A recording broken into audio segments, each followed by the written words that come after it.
আজকে তোমাদের সাথে রোজেল বা চুকইর জেলির একটি রেসিপি শেয়ার করব। এর জন্য প্রথমে চুকই বা রোজেলগুলো বীজ ছাড়িয়ে ভালোভাবে ধুয়ে নেব।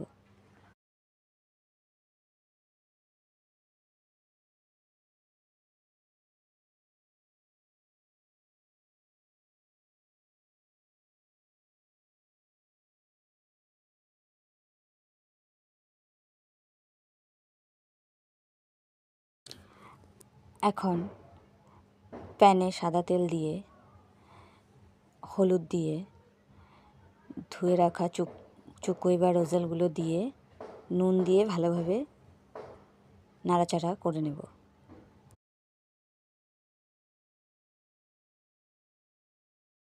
তারপর ঢাকা দিয়ে দেব। ঢাকা দেওয়ার পর এটি রং পরিবর্তন হবে।